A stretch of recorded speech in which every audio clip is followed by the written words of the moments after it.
bisa nggak coba cari pinjaman buat nikah. Ngapain? Tapi kalau lu ngerasa dimanfaatin gak, Nur? Iya.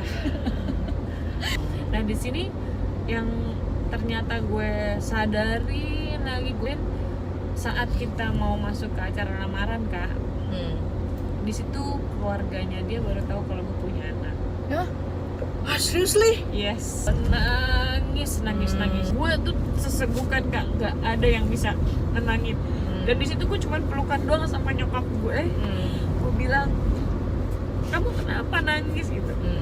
Padahal cuma takut ini nanti keluarganya dia nggak terima mah gitu. Ya kalau emang nggak terima ya udah berarti bukan jodoh kamu gitu kan. Cuman di situ pun nyokap cuma pelukin gue. Kita harus ikhtiar kalau memang ini jalannya buat kamu baik, pasti akan berjalan lancar, nyokap gue bilang gitu. Hai, welcome back to channel 3M. Yes, senang banget kali ini kita ngumpul bertiga karena beberapa episode kemarin yang di belakang kita ini absen terus karena kesibukan ini ya. Tapi sekarang kita senang banget di weekend ya. Ini jarang banget nih weekend bisa kumpul bareng ya kan. Ada Mary Tiba.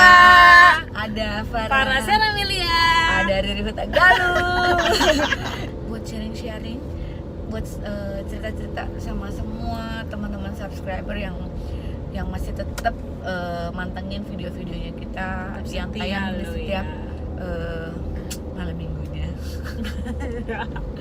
Karena 3M adalah malam minggu. Belum.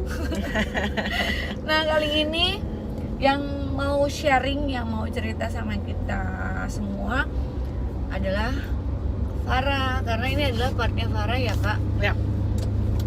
Setelah ada Mary di 2 episode, terus ada aku di episode pengkhianatan, terus sekarang adalah episodenya Farah, bagaimana dia bisa bangkit dari keterpurukannya saat gagal nikah.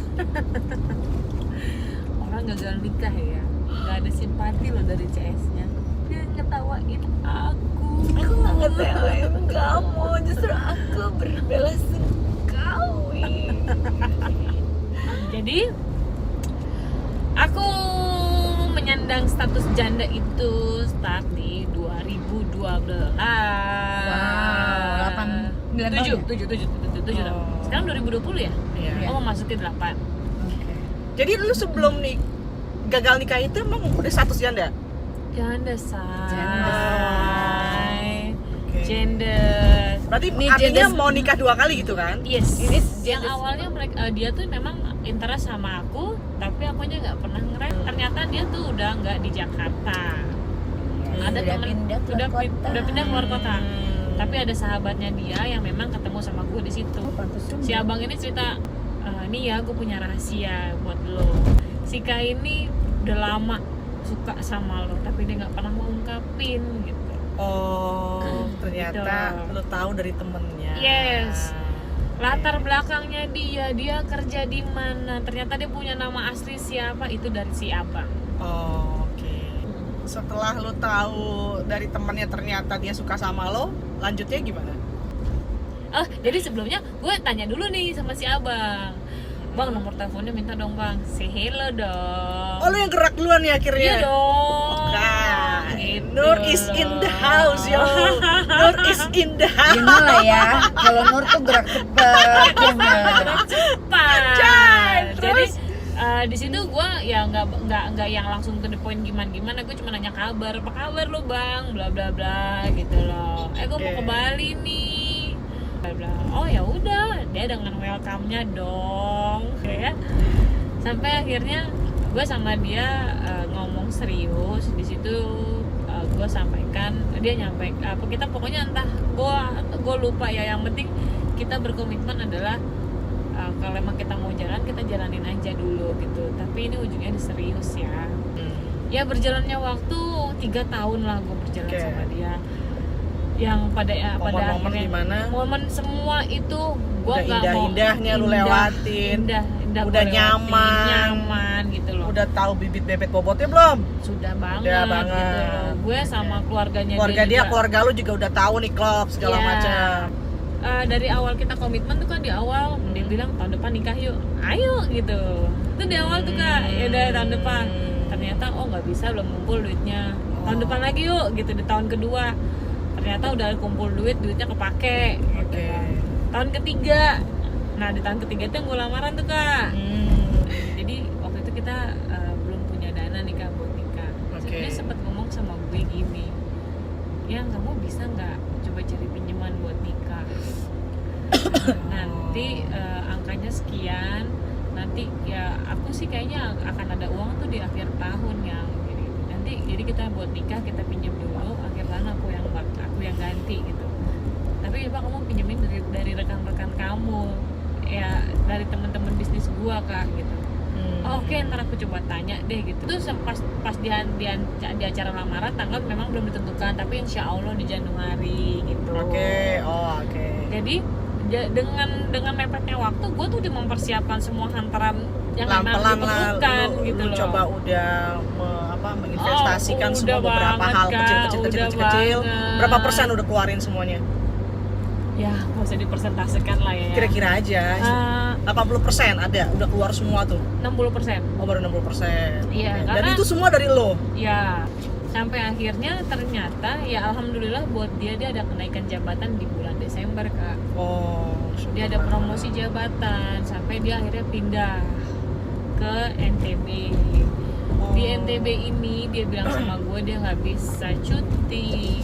Di situ gue menemukan satu kejanggalan. Emang lo kerja segitunya nggak bisa cuti gitu ya? Ini buat kita nikah loh, which is cuma 1 hari, lo pulang lagi juga yang penting kita sakral dulu gitu loh ya.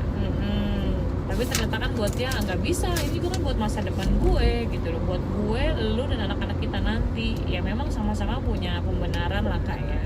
Sampai akhirnya nyokap gue tuh ditanyain sama tetangga-tetangga, Bu, ini si Farah di Januari kapan? Wah, mulailah. Itu gimana sih?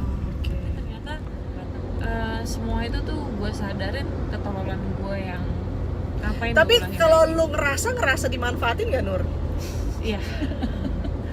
Aku nggak berani ngomong, sumpah Kak, kamu pakai ngomong lagi kesel. Jadi gue itu merasakan itu, jadi sorry tuh saya ya, adik gue sendiri yang ngomong, lo tuh ngapain sih sama dia jalan gitu, lo tuh disuruh maunya dia apa lo ngejalanin. Yang ternyata gue sadarin saat kita mau masuk ke acara lamaran Kak, di situ keluarganya dia baru tahu kalau gue punya anak.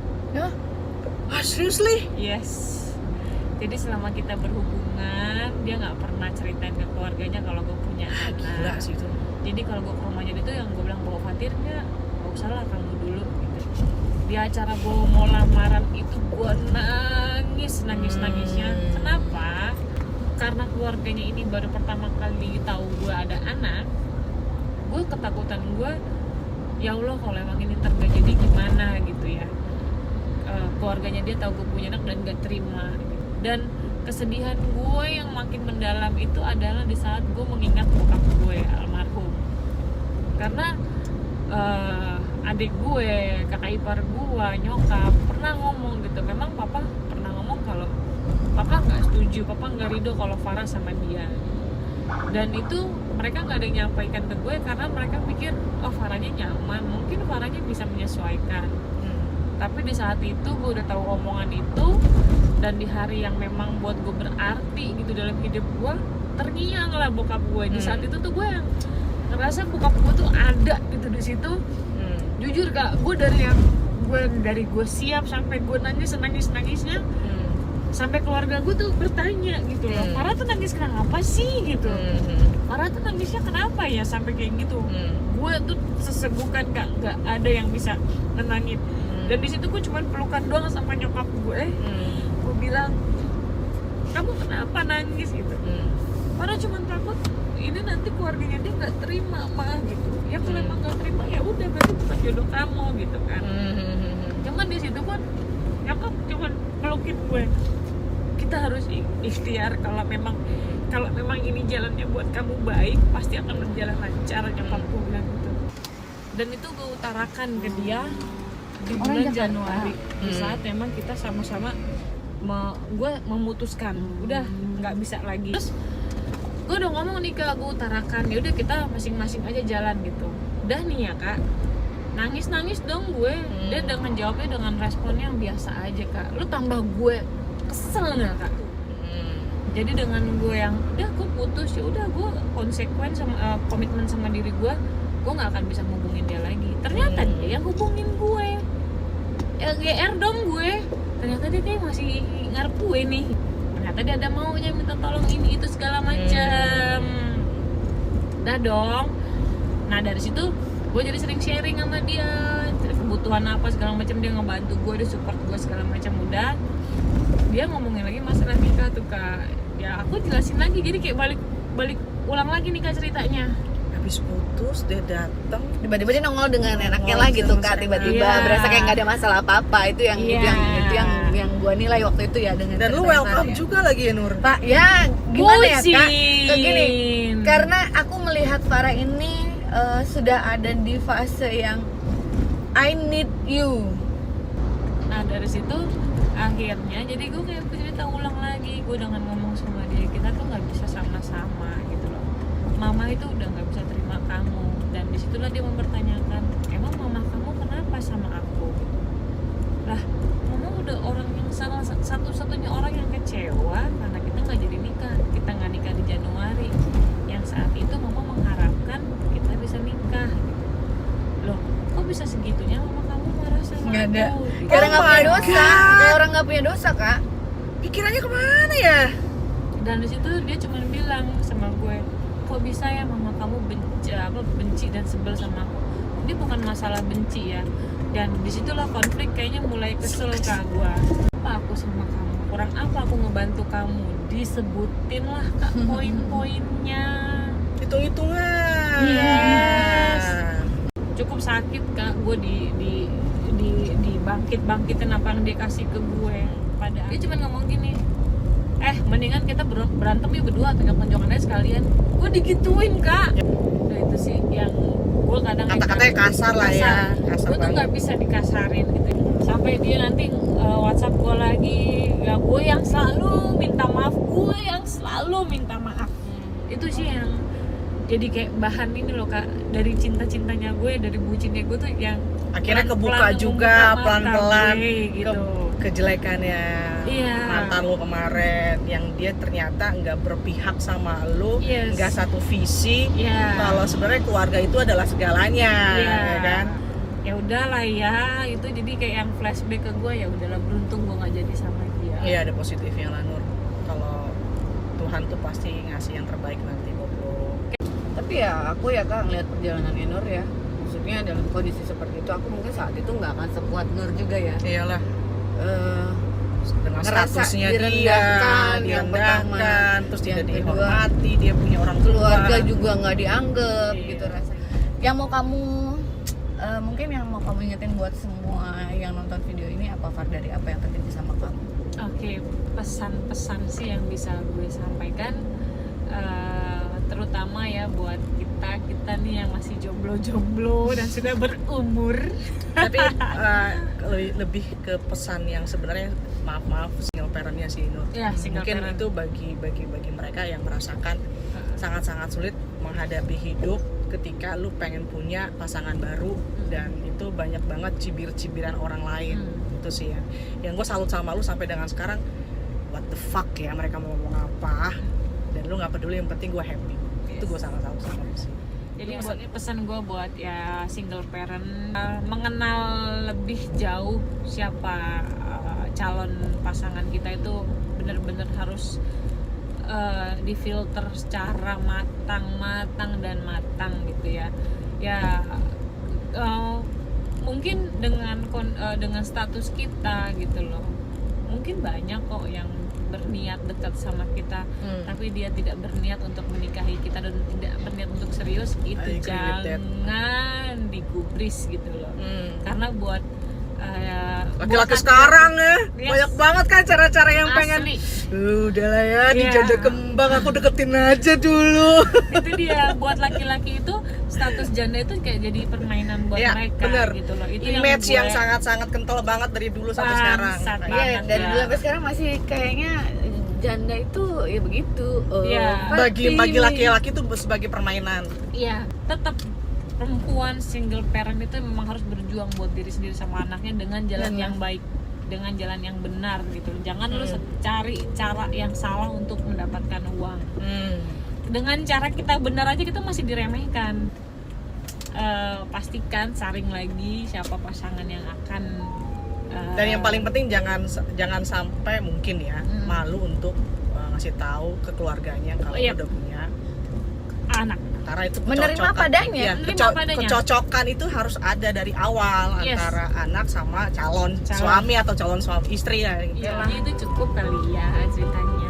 Karena terima kasih ya kamu. Pokoknya kita yakin kamu pasti bakalan jauh lebih bahagia. Cayo. Oke guys, pokoknya kita senang banget kalau kita bisa ngebagi cerita-cerita kita karena kita berharap dari apapun yang kita share ke kalian di video ini ada nilai-nilai positif yang bisa kalian ambil gitu. Karena harapannya kita di setiap kali kita bagi ini kalian semua tuh bisa dapat hal-hal yang baik yang bisa kalian terapkan gitu. Pokoknya buat teman-teman juga yang mau dukung kita atau mau juga sharing boleh banget ya. Mau cerita-cerita, mau ngomongin apapun, mau kita ceritain, kita wakilin. Kalau kalian nggak sanggup untuk cerita atau mungkin mau curhat tapi nggak punya teman curhat, cerita aja ke kita. DM ke Instagramnya. Boleh ke kita, ke Mary atau ke Farah. DM aja nggak apa-apa, sharing. Gue mau sharing cerita ini dong, cerita yang keaiban gue yang tahun lalu atau cerita masa lalu gue yang kelam. Itu mau di sharing ataupun lu kalian yang mau diinterview langsung. Kayaknya kita bisa banget ngajak orang untuk bisa ikut kita in the car keliling-keliling. Ya kita traktir bakso lah paling enggak lah ya. Sama teh pucuk. Minumannya dia. Ya udah deh, pokoknya buat teman-teman yang udah nonton video ini thank you banget. Jangan lupa untuk dukung kita terus untuk bisa berkontribusi di industri ini dengan cara likes, terus juga di komen-komen dikit. Terus juga jangan lupa nyalain loncengnya, karena kalau misalnya kalian sayang sama kita, kalian mau lihat video kita terus, kalau kalian nyalain loncengnya akan ada update kalau kita tayang, ya kan? Kalau video ini bermanfaat buat kalian, jangan lupa di-share ke teman-teman yang lainnya sebanyak-banyaknya. Dan yang paling penting adalah terima kasih sudah menyimak video ini. Aku Riri Hutagalu. Saya Farah Saramilia. Mary Diba Mengucapkan terima kasih dan yang pasti senang banget kita bisa berbagi lagi buat kalian di channelnya